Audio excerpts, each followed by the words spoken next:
नमस्कार मित्रों, RVIS PCS classes में आप सभी का हार्दिक स्वागत है। चलिए, संविधान के भाग और अनुच्छेद, इसमें संविधान के भाग के बारे में और क्या विषय दिए गए हैं इन भाग में, इनके बारे में जानते हैं। प्री में पूछा जाता है। डट के पढ़िए। वीडियो की क्वालिटी खराब है लेकिन मटेरियल में दम है। चलिए, पहले भाग में, संविधान के पहले भाग में संघ और उसके राज्य क्षेत्र के बारे में बताया गया है। भाग 2 में नागरिकता के बारे में विषय चर्चा की गई है। भाग 3 में मौलिक अधिकार के बारे में वर्णन किया गया है। भाग 3 में भाग 4 में DPSP नीति निर्देशक तत्व के बारे में वर्णन किया गया है। भाग 4 का मूल कर्तव्य से संबंधित है। भाग 5 संघ सरकार के बारे में वर्णन किया गया है। भाग 6 में राज्य सरकार के बारे में वर्णन किया गया है। भाग 7 में पहली अनुसूची के भाग खा के राज्य हैं। पहली अनुसूची के भाग खा के राज्य हैं। भाग 8 में संघ राज्य क्षेत्र के बारे में वर्णन किया गया है। भाग 9 पंचायतों से संबंधित है। भाग 9 का नगर पालिकाएं। भाग 10 में अनुसूचित और जनजाति क्षेत्र के बारे में वर्णन है। भाग 10 में संघ राज्यों के बीच संबंध।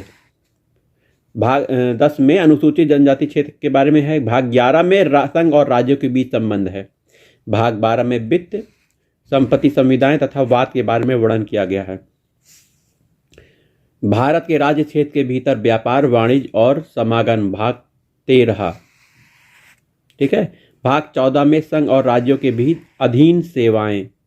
ठीक है, सेवाओं को भाग 14 में रखा गया है। भाग 15 में निर्वाचन। भाग 16 में कुछ वर्गों के संबंध में विशेष उपबंध। भाग 17 में राजभाषा। भाग 18 आपात उपबंध से संबंधित है। भाग 19 प्रकरणीय विषय लिए गए हैं। भाग 22 संविधान का अनुच्छेद 368 संविधान संशोधन के बारे में। भाग 21 अस्थायी संक्रमणकालीन विशेष उपबंध। भाग 22 संक्षिप्त नाम, प्रारंभ, हिंदी में प्राधिकृत पाठ तथा निरसन। तो ये संविधान के पूरे भाग हैं, रट लीजिए। संविधान की अनुसूचियों के बारे में जानकारी प्राप्त कर लें। संविधान निर्माण के समय कितनी अनुसूचियां थी? निर्माण के समय 8 थी और वर्तमान में 12 हो गई हैं। कितनी हो गई हैं? 12। प्रथम अनुसूची में किसका उल्लेख है? भारतीय संघ के घटक राज्यों। 29 राज्य नहीं है अभी। कमेंट करके बताइए भारत में इस समय कितने राज्य हैं। संघ शासित प्रदेशों के बारे में 7 दिखा है। पहले 7 थे, अब कितने हैं? कमेंट करके बताइए। संविधान के कौन से संशोधन द्वारा दिल्ली को राष्ट्रीय राजधानी क्षेत्र का दर्जा मिला था? 69वां संविधान संशोधन हुआ था जिसमें दिल्ली को राष्ट्रीय राजधानी क्षेत्र का दर्जा प्राप्त हुआ था। द्वितीय अनुसूची में किसका उल्लेख है? भारत राज्य व्यवस्था के विभिन्न पदाधिकारियों को प्राप्त होने वाले वेतन भत्ते और पेंशन। वेतन भत्ते पेंशन द्वितीय अनुसूची में। ठीक है। अगला, तीसरी अनुसूची में किसका उल्लेख है? विभिन्न पदाधिकारियों द्वारा पद ग्रहण के समय ली जाने वाली शपथ का वर्णन है। तीसरी अनुसूची में शपथ है। चौथी अनुसूची में किसका वर्णन है? राज्यसभा में विभिन्न राज्यों तथा संघीय क्षेत्रों के प्रतिनिधित्व का। 5वीं अनुसूची में किसका वर्णन है? विभिन्न अनुसूचित क्षेत्रों, अनुसूचित जनजातियों के प्रशासन नियंत्रण के बारे में संबंध है। 6ठी अनुसूची में असम, मेघालय, त्रिपुरा, मिजोरम। याद रखिएगा, असम, मेघालय, त्रिपुरा, मिजोरम राज्य के जनजातीय क्षेत्रों के प्रशासन के बारे में। 7वीं अनुसूची राज्य और केंद्रों के बीच शक्तियों के बंटवारे के संबंध में। ठीक है। इसके अंतर्गत 3 सूचियां हैं: संघ सूची, राज्य सूची, समवर्ती सूची। संघ सूची के विषय में केंद्र सरकार कानून बनाती है। राज्य सूची के विषय में राज्य सरकार कानून बनाती है। समवर्ती सूची में संघ और राज्य दोनों एक ही विषय पर कानून बनाते हैं, लेकिन संघ सरकार के बने कानून को वरीयता प्राप्त है। संविधान के लागू होते समय इसमें कितने विषय थे? 97 विषय थे। ठीक है। अब ये बदल गए हैं, इसलिए इसको छोड़ देता हूं मैं। आइए, 8वीं अनुसूची में किसका उल्लेख? भारत में भाषाओं का उल्लेख है। भारत की 22 भाषाओं का उल्लेख है। मूल रूप में 8वीं अनुसूची में कितनी भाषाएं थी? 14 भाषाएं थी। सिंधी भाषा को कब जोड़ा गया? 1967 में जोड़ा गया था। कोंकणी, मणिपुरी, नेपाली भाषा को 8वीं अनुसूची में 1992 में जोड़ा गया था। कोंकणी, मणिपुरी और नेपाली भाषा। मैथिली, संथाली, डोगरी, बोडो 8वीं अनुसूची में कब जुड़ी? 2004 में जुड़ी थी, याद रखिएगा 2004 में मैथिली, संथाली, डोगरी, बोडो भाषा जुड़ी। संविधान की 9वीं अनुसूची कब जोड़ी गई?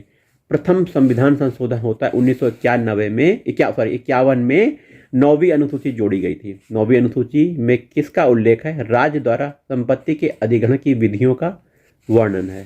ठीक है। 9वीं अनुसूची में सम्मिलित विषयों को कहाँ चुनौती नहीं दी जा सकती? न्यायालय में चुनौती नहीं दी जा सकती 9वीं अनुसूची में सम्मिलित विषय को।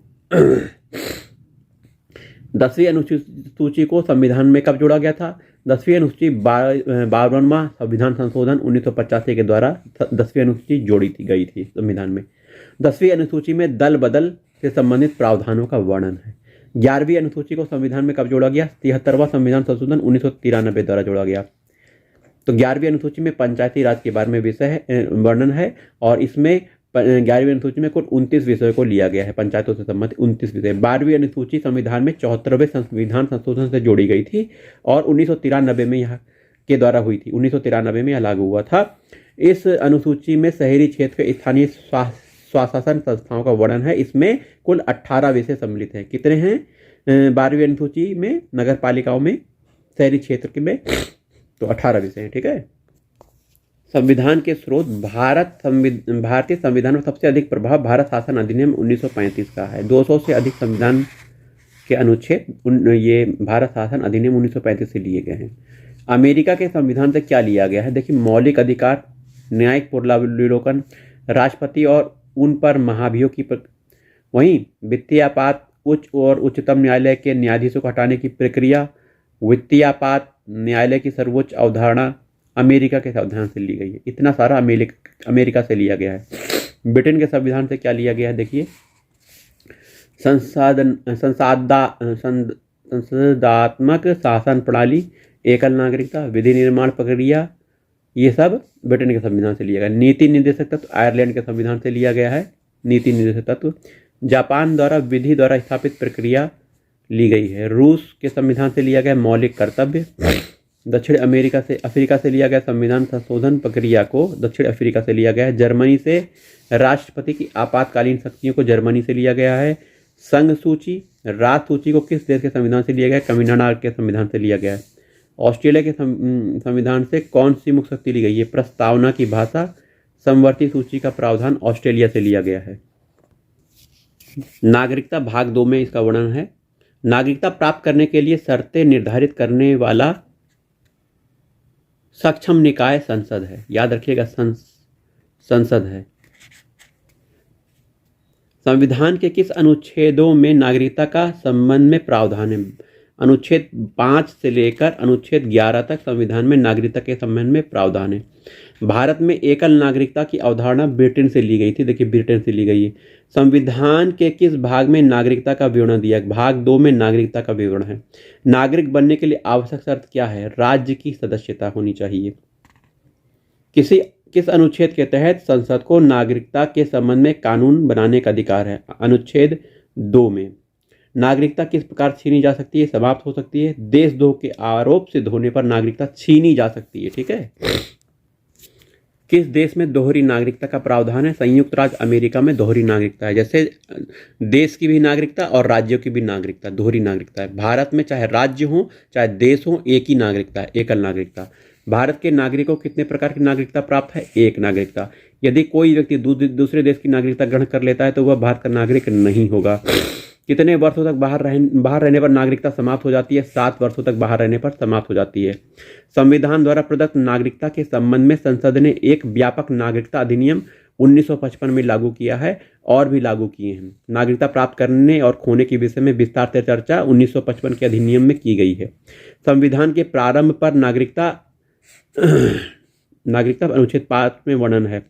पाकिस्तान से भारत को प्रव्रजन करने वाले कुछ व्यक्तियों के नागरिकता के अधिकार का विवरण अनुच्छेद 6 में है। पाकिस्तान से जो भारत को प्रव्रजन कर रहे हैं, इसमें समय दिया गया है कि कब कितने समय में भारत आ रहे हैं और कितने समय में रह रहे हैं तब भारत का नागरिक होगा। इसका प्रावधान अनुच्छेद 6 में है।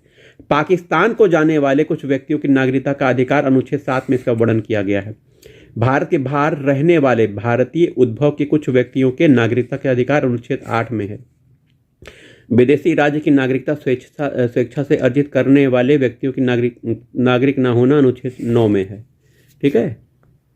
अगला प्रश्न है, भारत में कार्य करने के लिए विदेशी बैंकों को कौन लाइसेंस जारी करता है? भारतीय रिजर्व बैंक लाइसेंस जारी करता है। भारतीय रिजर्व बैंक की प्रथम महिला डिप्टी गवर्नर कौन थी? डिप्टी गवर्नर के उदेसी थी।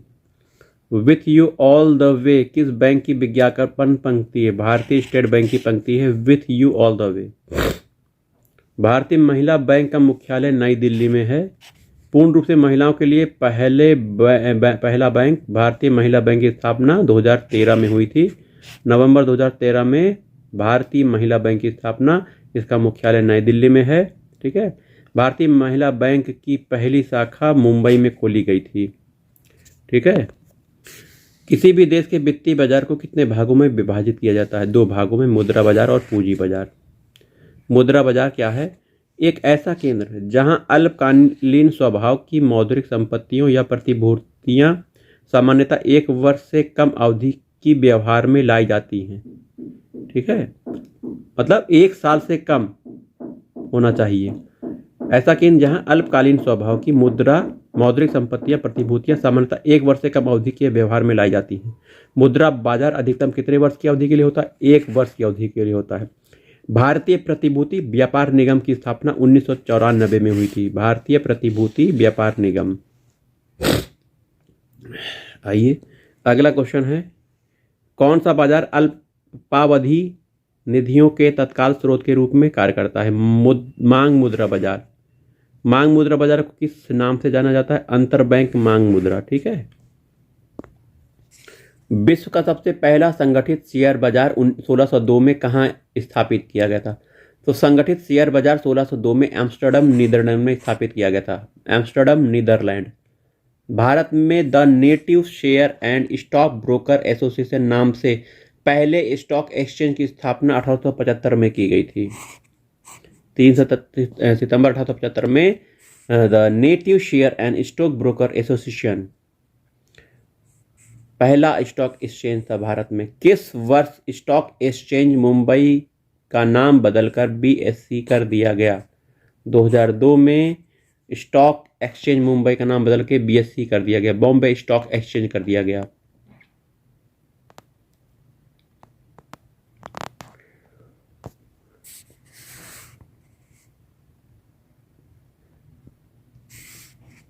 राष्ट्रीय स्टॉक एक्सचेंज की स्थापना 26 अप्रैल 1993 में हुई थी। एनएसई है, national stock exchange. Bombay stock exchange 1986-87 में एक सूचकांक आरंभ किया गया जिसे कहते हैं सेंसेक्स। सेंसेक्स का पूरा नाम है सेंसिटिव इंडेक्स। Sensitive index. ठीक है। सेंसेक्स